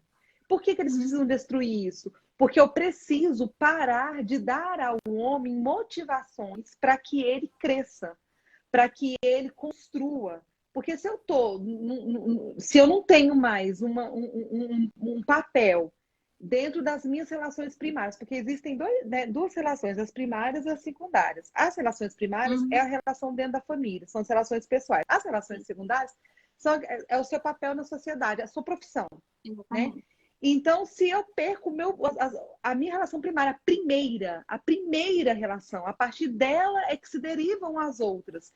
Se eu não consigo mais construir isso, eu vou deixando de gerar renda, gerar emprego, gerar patrimônio. Então, cada vez mais, o que vai acontecer? O Estado vai comendo, vai engolindo, vai tomando o poder, e aí o poder vai ficando na mão do Estado. Você vai tendo instabilidade, não vai tendo segurança, não vai sabendo como atuar na sua vida, e nem profissionalmente falando. Não existe bom profissional que se sustente na sua profissão com a vida pessoal dele desmoronando. Ele pode sustentar isso durante, sei lá, 1, 2, 3 anos, mas depois tudo desmorona junto. Você não consegue construir. Você não consegue sustentar, porque você é um ser humano que tem uma essência. E a sua essência não é uma essência puramente de produção material. Não é. Faz parte, mas não é. Mas eles desconstroem as relações primárias e desconstroem também as relações secundárias. Porque eu não tenho mais essa motivação. Para quem que eu vou trabalhar? Para que eu vou? Exatamente. Claro. Então, quando você desconstrói essa base, as bases da sociedade, que é a igreja, que é a família, que é a ordem, que são os limites, que é a tradição. Quando você desconstrói tudo isso... Os papéis, a definição dos papéis. Exatamente. Quando você desconstrói tudo isso, quem vai tomando lugar? O Estado. O Estado vai tomando lugar. Então, não é mais... O Estado entra na sua casa e diz como você vai educar os seus filhos. O Estado agora está querendo entrar na sua casa para poder dizer, poligamia legal, poliamor, vamos também, porque precisa, né, de um respaldo legal, jurídico em relação a isso. Então, o Estado vai entrando dentro da sua casa, ele vai entrando dentro da sua empresa, ele vai entrando dentro da sua vida, ele vai te esvaziando de sentido. É isso que está acontecendo. Então, a gente precisa começar a pensar assim, mas engraçado, né? Quem está por trás de tudo isso? Porque todas essas instituições, elas atacam a família, elas atacam a igreja. E igual, por exemplo, a doutora Marisete falou assim, daqui a alguns dias nós vamos nos deparar com isso. Qual a nossa atitude? É abraçar a verdade com V maiúsculo. Eu sou o caminho, a verdade e a vida. Nos disse, o amor nos falou isso. E o amor, gente, É o claro. amor não, olha, o amor não são nossos afetos mais baixos. A gente precisa começar a Não, entender, a dar os conceitos certos, para a gente começar a entender que essa falta de conceito, de definição etimológica mesmo das palavras, faz com que a gente se perca nos nossos parâmetros morais. O amor é uma pessoa e ela morreu crucificada, mas ela ressuscitou ao terceiro dia e ela está presente nos sacrários, na renovação do santo sacrifício no altar. O amor, ele não são os meus afetos. O amor não são as minhas paixões mais baixas. O amor não é aquilo que eu vivo quando eu alimento essas paixões baixas que eu tenho. O amor não é o quentinho que eu sinto no meu peito. O amor é uma pessoa com A maiúsculo, que também é a verdade com V maiúsculo, que também é o caminho com C maiúsculo. Isso é amor. E ele nos deu o Exato. exemplo do que é o amor. Se você diz que ama e não se sacrifica, se você diz que ama e não morre para si, para os seus egoísmos, para as suas paixões, para as suas vulnerabilidades, para os seus desejos, você não ama. Se você acha que não ama. amar é gozar, se você acha que amar é preencher os seus afetos, os seus buracos, porque não tem um sentido de pertença, às vezes, na sua família de berço, você não ama. Isso não é amor. Isso pode ser uma diversidade de relacionamento, mas não é amor. E a gente, como juristas católicos, nós precisamos assumir os nossos papéis e dizer: não, eu não vou fazer isso, eu não vou advogar para isso, eu não vou sustentar um sistema judiciário que alimenta a desconstrução do ser humano, porque dentro de cada ser humano Claro. existe a essência de Deus e é para lá que nós vamos voltar. A gente tem uma história que nós estamos construindo agora, que é o início da eternidade. As escolhas que nós fazemos jamais vai se apagar. As escolhas que nós fazemos agora vai ser memória de Deus. E como que você quer que Deus lembre de você? Como que você quer que a sua história, o seu nome fique para a eternidade? Aline Fernanda Lopes Freitas Targino, esse nome nunca vai se apagar na eternidade. Como que Deus vai se lembrar dele? É a partir do que eu estou construindo hoje. E a gente precisa começar a dar nome aos bois. Não é amor. Não é amor se você não sangra, se você não se crucifica, porque você crê que vai na eternidade ressuscitar com o amor com A maiúsculo, não é amor. Entende? Não é amor e a gente não pode aceitar. Não pode aceitar que os tribunais abracem isso. Não pode aceitar essa ditadura do STF. Não pode aceitar tantas outras coisas. A gente precisa começar a raciocinar. Nós somos profissionais intelectuais. Nós vendemos o que o nosso intelecto é capaz de produzir.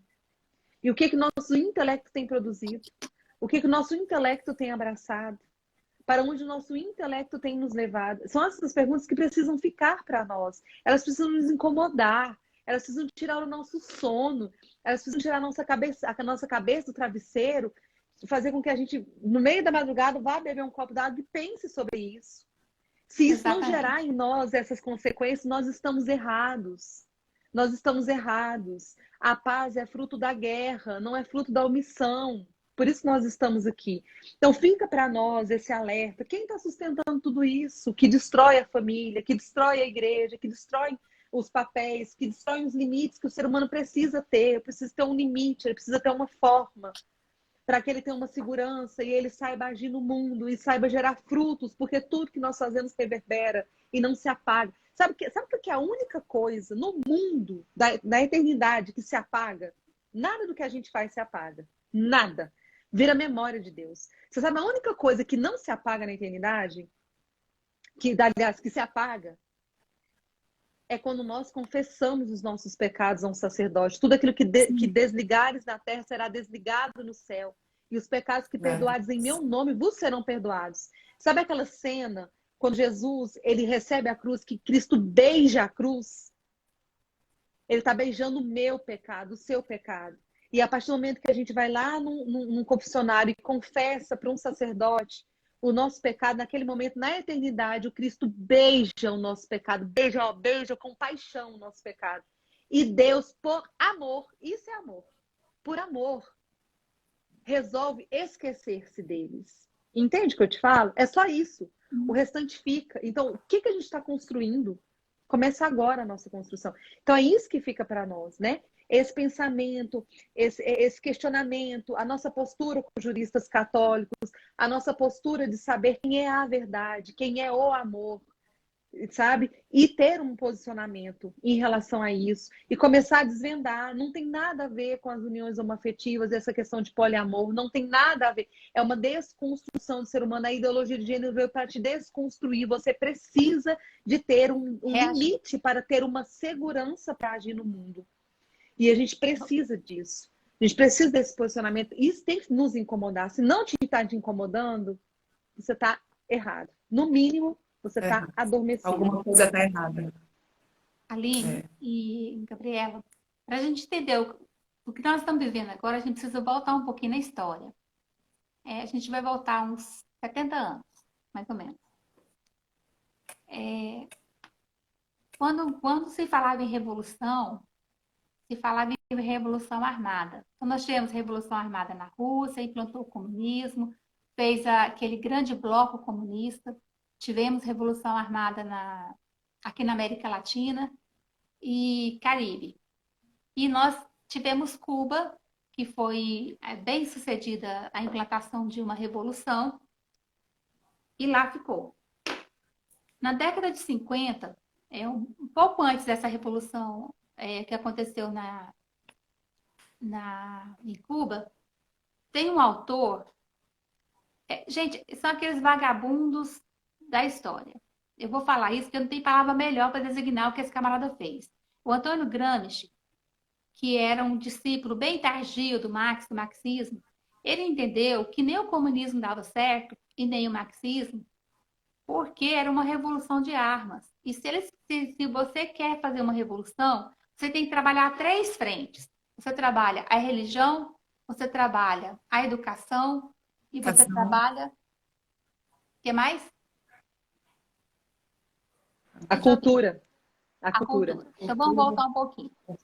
Ele escreveu esse livro, era um patife, gente. Vocês me desculpam, mas dá náusea só de lembrar do que esse camarada fez. Ele escreveu esse livro, não teve grande repercussão, mas esse livro começou a ser lido e aí o povo lá, como diz a Bárbara do Teatro Elisei, os acanhotas resolveram adotar essa filosofia. No Brasil, ela entrou junto com a Revolução Militar, com o militarismo. Os militares expulsaram os comunistas e ficaram aqui aqueles que iam implantar essa revolução silenciosa. Ou seja, começaram a trabalhar na cultura. E vocês vão entender o papel da televisão, da Rede Globo. Começaram a trabalhar a cultura de uma forma muito, mas muito livre, porque os militares não se preocuparam com isso. E trabalharam as universidades. Então, quando você escutava aquele ministro que ministro da Cultura, da Educação, o Abraham Weintraub, em que ele falava com alto e bom som que as universidades estavam aparelhadas, a gente percebe isso quando você é aluno tardio, como eu fui. Eu fui para a universidade depois dos 40. Então, eu estudei com professores que eram confessadamente de esquerda. Eu tive uma professora que eu gostava muito dela, mas eu tinha uns embates muito feios com ela, porque ela era confessadamente de esquerda e ela não via nada bom em lugar nenhum. É a pessoa mais crítica que eu conheci. E eu fiz 2 disciplinas com ela. E acho que foi muito corajosa, assim, bravamente corajosa. E saí sem brigar com ela. Mas e aí ela me acompanhava nas redes sociais na época da eleição em 2018, eu não aguentei. Falei, não, deixei de seguir. Falei, acabou a amizade, acabou o papo. Não tem conversa mais. Porque ela não tem contraditória. A palavra dela é absoluta. Eu detesto esse negócio de absoluto. Pois bem, voltando. Essa implantação que a Gabriela carinhosamente chama de marxismo cultural, na realidade, eu vou falar que é o gramscismo cultural. Porque ele pegou o que atrás, ele transformou e ele criou essa forma muito sutil de enfiar na sociedade e transformar a sociedade por dentro da sociedade. Por quê? Quando você tem a educação na sua mão e você começa a educar as crianças, eles foram preparando. Primeiro, eles prepararam os professores. Durante anos, eles foram educando os professores que viriam até formar toda uma geração de professores. sobretudo os professores que são das áreas de humanas, porque as outras áreas não tinha como introduzir muito isso, e a gente percebe muito isso. Eu tive professores de história que eu olhava para ele e falava, não acredito, você não estudou história, né? Então, preparou tudo isso e formou os professores que nós estamos convivendo com eles agora, que estão educando os nossos filhos. Aqui em Goiás, a gente viu essa ofensiva de forma muito incisiva na década de 90. Ali, meados da década de 90, 97, 98, quando a Prefeitura de Goiânia, que era de um partido de esquerda, ela implantou um sistema educacional na educação pública que era o construtivismo, mas ele veio totalmente corrompido. E aí a criança passou a ser educada de uma forma que desconstruiu a educação. Por quê? Eu tive 3 filhos alfabetizados nessa fase. 2 eu consegui trabalhar com a professora de maneira que minhas filhas não foram alfabetizadas com essa desinformação da grafia correta. O meu filho, infelizmente, ele teve essa falha, ele só foi corrigir isso com muito sacrifício já na faculdade. Mas voltando, aparelhou a educação, formou professores que vão fazer o que na sociedade? Olha o que vocês estão vendo agora na sociedade, é produto disso. Não é o PT, gente, presta atenção. O problema do Brasil não é o PT. O PT foi só o partido que deu a face, mas o problema do Brasil é um sistema político errado. E quando você falou no Foro de São Paulo, ele é o pai de tudo. Então, o gramscismo entrou e criou esse ambiente e não houve nenhuma resistência das pessoas que não gostavam e foi aceitando e foi engolindo. E hoje você entra nas universidades públicas e particulares, que agora não tem mais diferença, você percebe essa ideologia implantada de maneira quase irremediável com a juventude. A cultura também foi totalmente dominada por essa ideologia de maneira incrível. A gente viu a televisão transformar a sociedade, desde a roupa que se veste, a moda. Então, eu cresci vendo a Rede Globo ditando moda, ditando costume, e aí ela continuou fazendo isso.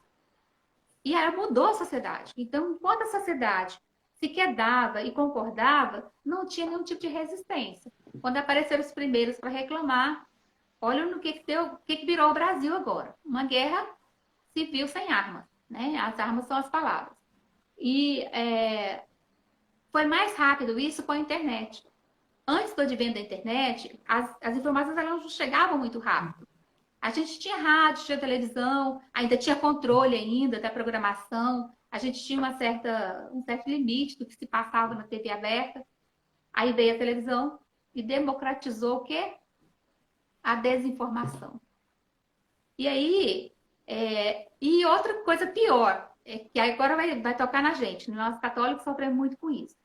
Essa ideologia, ela entrou na igreja e aí, infelizmente, foi assim, de uma maneira muito errada, porque na década de 60, no pós-Vaticano II, Paulo VI, ele escreveu uma encíclica que é uma encíclica maravilhosa e ela trouxe a possibilidade de pensar o homem, do homem ter um espaço no mundo. E isso levou a política para dentro da igreja, porque ela foi mal interpretada, mal usada, muitos padres deixaram o seu ministério e se tornaram políticos e se espalhou e entrou. E os partidos de esquerda, quando tiveram liberdade para atuar no Brasil depois da abertura política, da anistia ampla e restrita, eu nunca vou esquecer disso, a anistia ampla e restrita. Ampla e restrita. Então, todo mundo voltou ao Brasil, todo mundo que tinha sido convidado a deixar o Brasil voltaram. E o advento desses políticos trouxe para o Brasil essa política um pouco mais ampliada e eles se escoraram na Igreja Católica, que tinha um forte movimento social. Aqui em Goiânia isso foi muito presente, eu acompanhei isso. Eu cresci em meio à SEBS, que tem um papel importantíssimo na sociedade, mas em alguns locais foi totalmente desvirtuada e usada politicamente por esses grupos políticos. E aí eu vou voltar a falar para vocês. Não é só o PT. O PT é só o pai dos outros. Aí você vê. Hoje você tem nós temos uma pluralidade de partidos no Brasil absurda.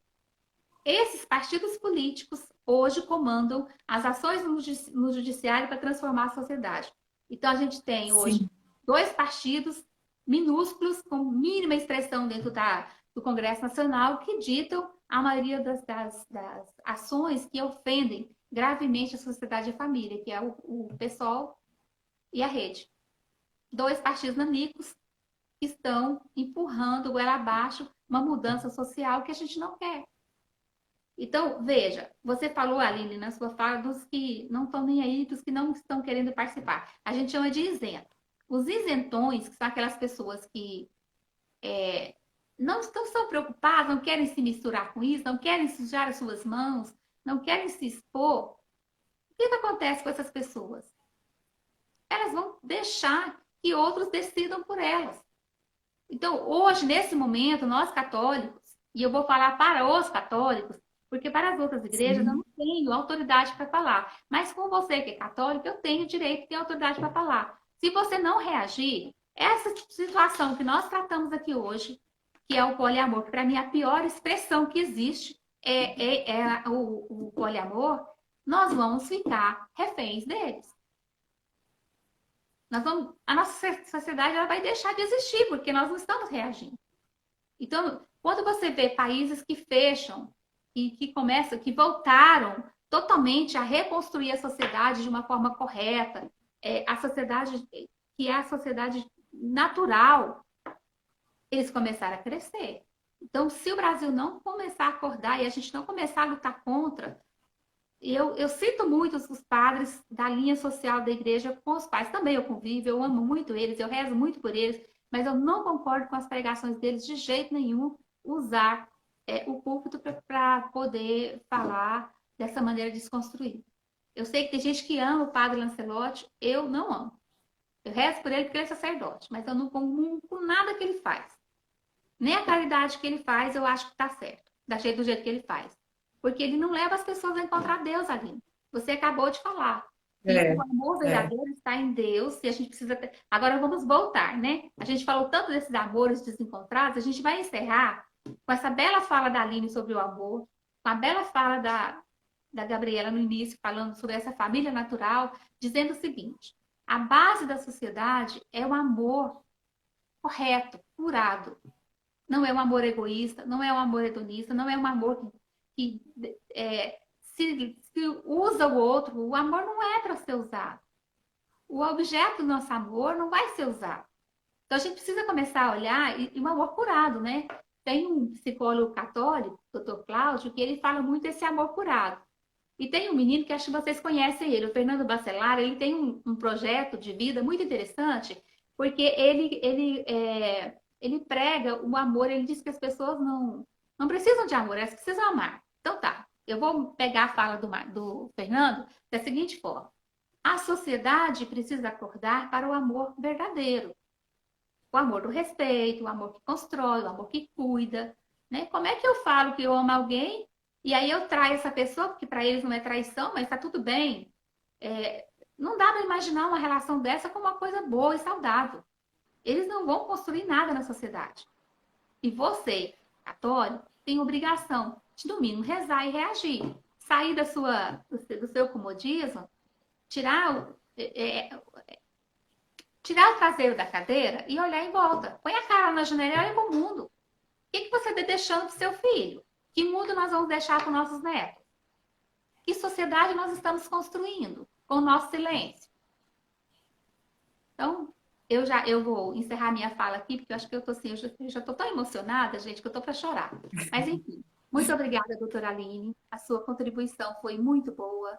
A gente sabe que você é uma apaixonada por Jesus Cristo e isso é, assim, para a gente é muito importante. Doutora Gabriela, sem palavras, né? A senhora sempre é especial. E eu queria deixar para vocês um convite para a gente fazer uma próxima live, mas falar sobre educação. Sim. Porque a Gabriela é da área, ela é professora, está no mundo acadêmico com uma realidade muito grande que ela vive. A Aline tem uma filha que está assim, já preparando para entrar na escola, então vai viver toda essa realidade.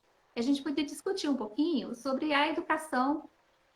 Com certeza. Que educação que nós vamos deixar para nossos filhos e do ponto de vista jurídico, como a gente pode reagir a essa educação tão errada. Tá bom? Sim. Aline, suas considerações finais? Eu só agradecer e só, assim, por que que a doutora Marisete voltou? Para a gente poder entender que não existe liberdade no nosso pensamento. Nós estamos sendo conduzidos a pensarem como eles querem que nós pensemos. Você não está sendo livre ao optar por isso. E amor é sacrifício. O amor se sacrificou. Qualquer coisa que não esteja ligado ao sacrifício não é amor. E tudo aquilo que se reivindicam, que é a questão de respeito e tudo mais, é derivado do amor. É derivado do sacrifício, desculpa. Então é isso, assim. Que fique claro isso. Que fique claro, porque essa desconstrução que essa roupagem de aceitação da poligamia, que é um poliamor, que na verdade quer trazer essa questão do gênero fluido, porque o poliamor não é só uma relação entre adultos que fazem uma opção, né? De uma roupagem, de um relacionamento aí, que fique para a gente esses questionamentos e que a gente entenda, né? Esse voltar no tempo, né? Essa linha do tempo maravilhosa que a doutora Marisete colocou para nós. Para a gente poder entender, você não está pensando por você. Não existe uma liberdade de pensamento. Você não está escolhendo, tá? Você está sendo induzido a escolher. Então, desperta. Sai da caverna, né? E desperta. Então, muito obrigada também por poder servir um pouco. Gabi?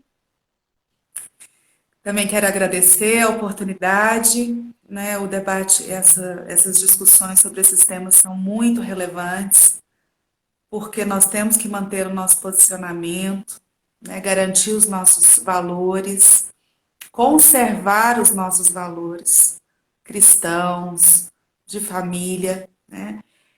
Só para finalizar, depois que vocês duas falaram de forma muito brilhante, né, sobre ponderaram cada qual, né, no que ficou para falar, mas além da desconstrução do amor, eu vejo muito que o poliamor usa muito um conceito de eu tenho direito à felicidade. Então, também uma desconstrução do que é felicidade. Exatamente. Porque é uma felicidade tão vazia que não supre. Primeiro eu começo, então, né, a pessoa trai com outra pessoa, não está suficiente, então vamos arranjar pessoas do mesmo sexo, não está suficiente, agora é poliamor, são várias pessoas ao mesmo tempo numa mesma relação afetiva, né, e não para por aí. Por quê? Porque o abismo é tão grande. Isso é felicidade? É isso que é felicidade? É isso é ser feliz? Né? Então é um abismo tão grande, um vazio tão grande que eles ficam inventando cada vez mais coisas para ver se supre. Só que vai abrir um abismo muito maior, porque não vai suprir. Porque aí nós voltamos à condição original do amor que vocês falaram, né? E só mais uma última coisa para nós finalizarmos. É muito importante também, vocês falaram que a pauta, né, a agenda, tanto do gramscismo quanto do marxismo cultural, tem, né, a desconstrução, o feminismo, o movimento feminista, a desconstrução da família, etc. Nós temos que lembrar também que uma das bases do planejamento estratégico dessas ideologias é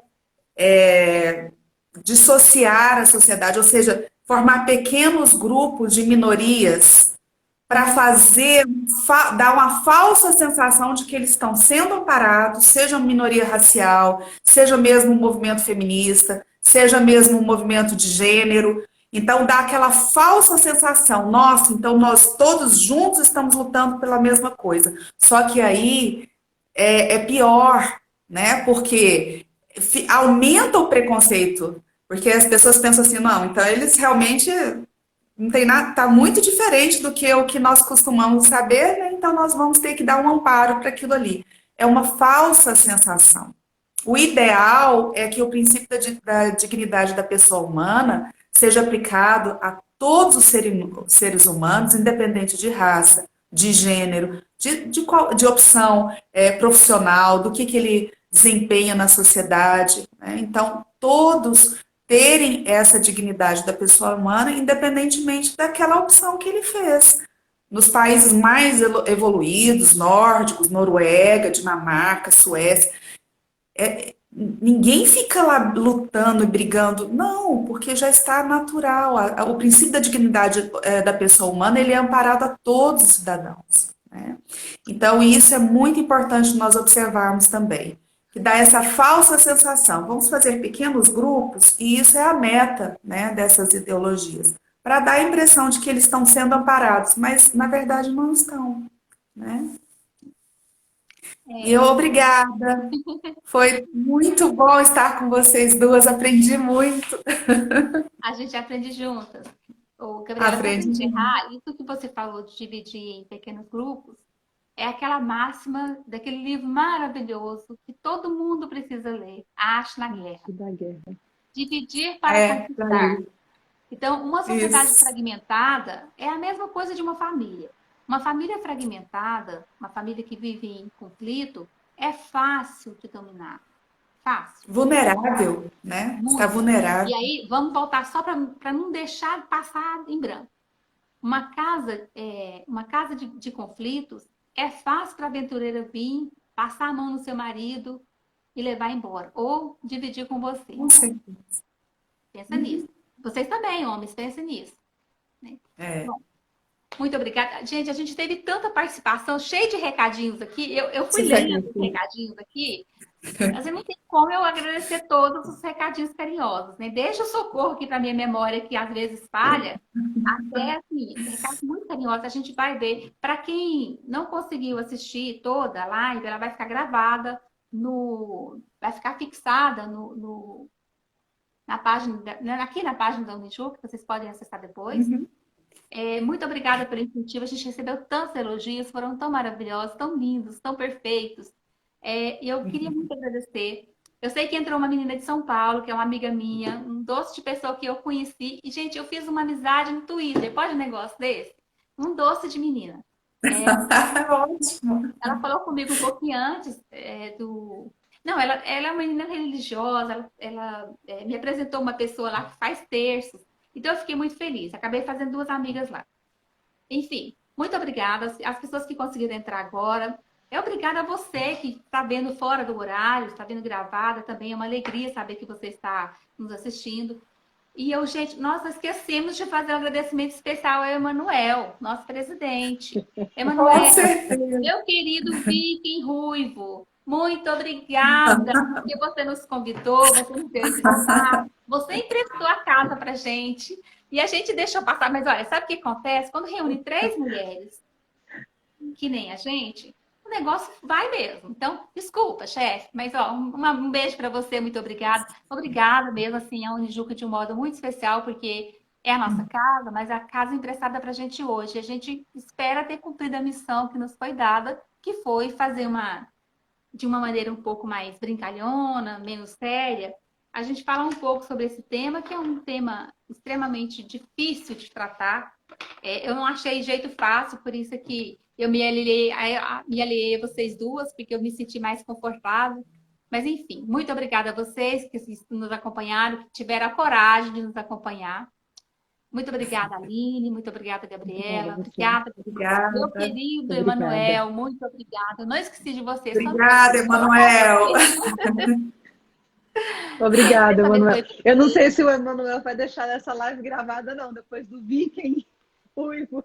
Vai! A Ellen sabe que eu chamo ele de Vicky, ele é maravilhoso, gente. É porque o nosso chefe é ruivo, então ele é uma pessoa E um linda. abraço especial para aniversariante do dia, a Priscila que entrou aí, membro da Unijuca A também. Priscila! Parabéns, minha filha. Olha, se eu tivesse Fazendo filho reze mais por velha, nós. você ia ser minha nora, você sabe disso. Você mora no meu coração.